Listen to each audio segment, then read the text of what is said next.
Okay, here we go. We're going to do a new video tutorial for using Audacity to edit the audiobook files for Phyllis. We're going to edit those to meet two goals. One is to get rid of any unwanted passages. That's where, like, you say pause and have her reread something, or to get rid of any noises, that ambient noise like breathing and clicks, that are distracting. And make sure that the audio track meets the technical requirements for Audacity, or for ACX, Amazon, Audible, Apple, everybody else. So let's get started. We will go down and open Audacity. You'll notice I'm doing this on the Mac instead of Windows. They're so similar, I don't think you'll have a problem. If you do have any questions, ask me. The basic differences are the menus look a little different. I've got my hotbar on the left. When you want to use a keyboard to do something like copy, on Windows it's Control-C. You hit the Control key and C. And on Macintosh it's the Command key. So you're going to see me hitting Command C, Command V, Command Z. Command Z is undo.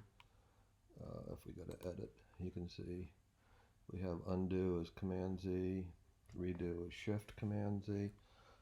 Same thing on Windows, you just use Control key instead of Command. Okay, so let's get the Chapter 4. We go into Freedom of the Song. The Explorer is a little bit different on the Mac, but you get basically the same thing. You know how to find files. So you go to the folder where you have Freedom of the Song saved, and you get the raw file, select it and say open. Once that's opened, the next thing we want to do is immediately save this as a project so that we are not editing the raw file. So we save a project. Let's go back, I did that fast. Go to File, Save Project, and we pick where we want to save it. Freedom of Song. We want to save it in the projects folder. Here's my other projects that I've already done. We're going to call this Chapter 4. We're going to save it in projects, and we're going to say we want it to be a Audacity project format. That's the only option if we're doing save project. And we're going to save. Okay? You'll notice the title on the file changed up here. Okay, now we know when we see that and we don't see that raw title, we know that we're actually working on the project, which is okay for us to edit. Next, we're going to clip off the front and tail to get it down to the size. What I just did, oops, is I just accidentally closed that, so I just reopened it. So what we're going to do is this is the copyright. What I'm doing here is when I click, you'll notice that you see a circle around my cursor, and that's where I left clicked. And if I left click and hold and then drag, it selects the area.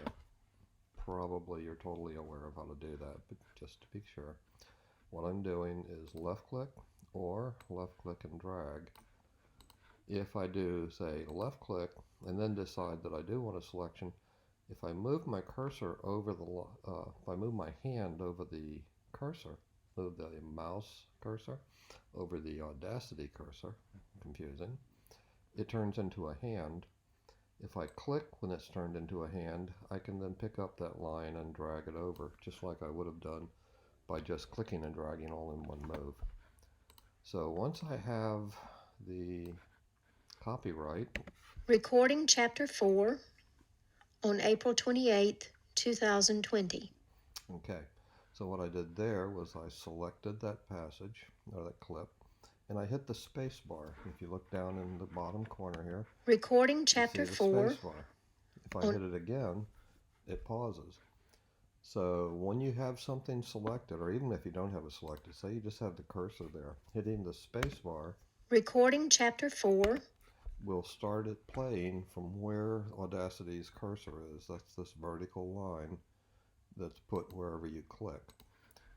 It will play from there as starting every time you hit space and stopping if you hit space while it's playing. Recording chapter 4 Recording chapter 4 When you hit space the third time, it goes back to the beginning and or back to the selection point and plays it again. I think that's the same as Adobe's audio editor. What is that called? Whatever it is, Rehearsal or something. I don't know. Audition. So I think that works pretty much the same. So anyway, what I do to make sure is I double check before I delete something. Recording chapter 4 That's what I want.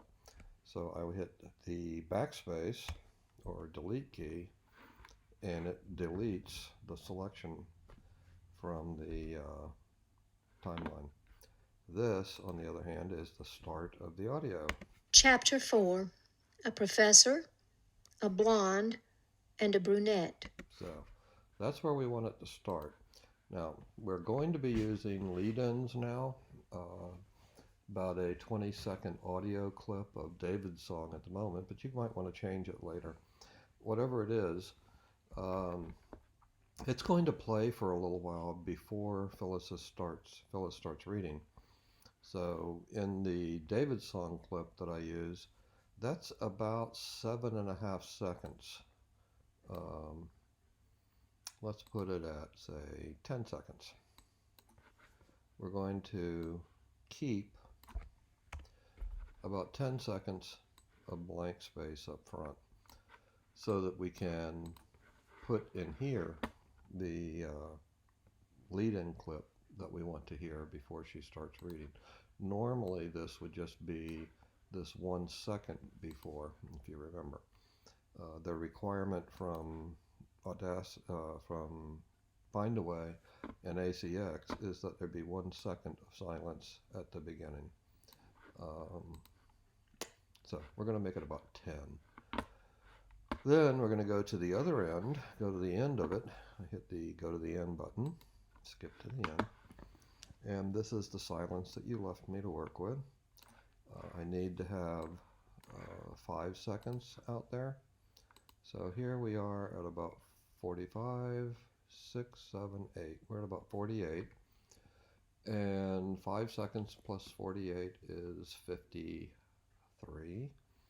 So we go out to 50. 1, 2, 3. And we want to get rid of everything after that. So this should be about 5 seconds now. So it's 1, 2, 3, 4, 5. Again, those are about. They aren't really going to reject your book because one of them was 4.9 or 5.1 seconds, just ballpark.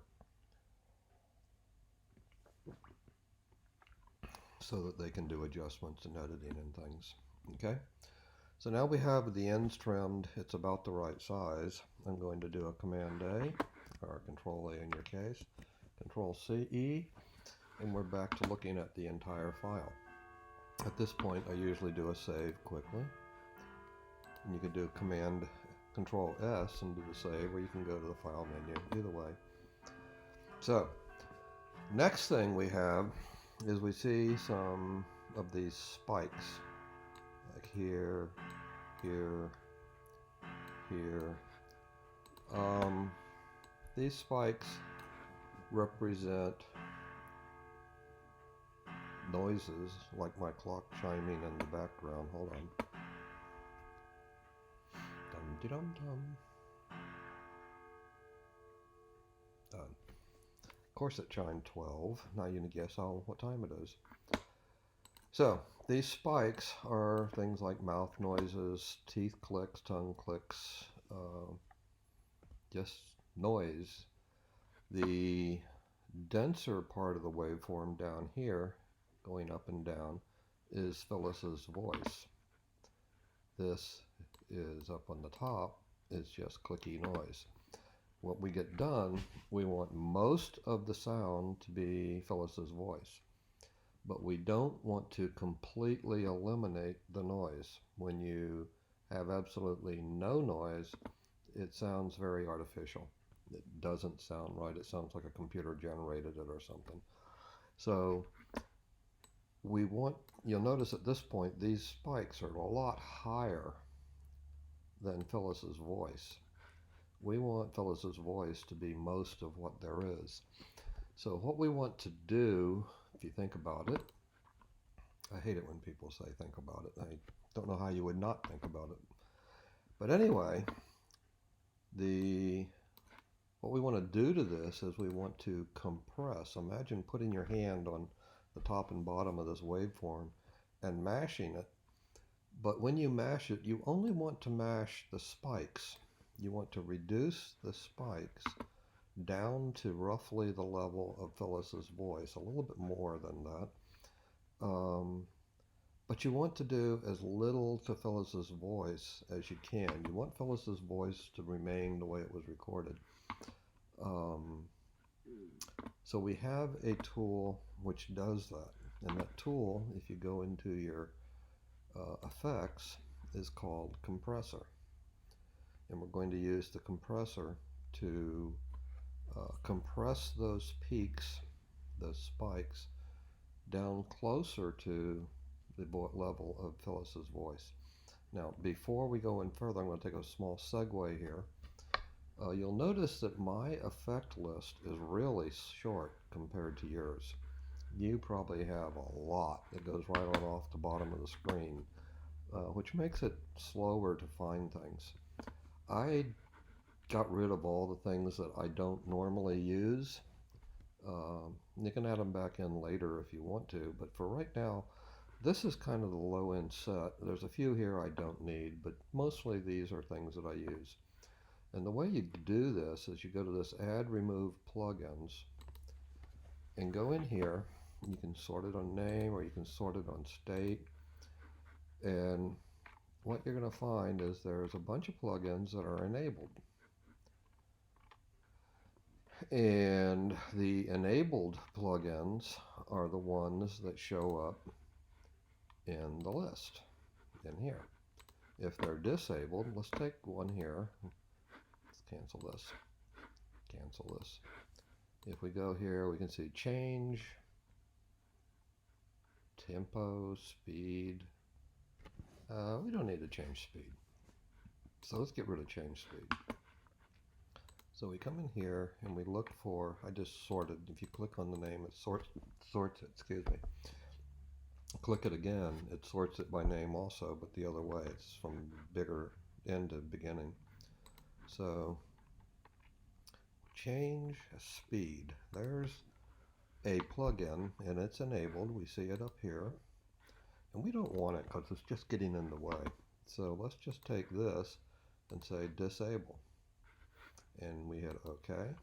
And sure enough, it's gone. So you can just disable a whole bunch of them at one time. You don't have to do them one at a time.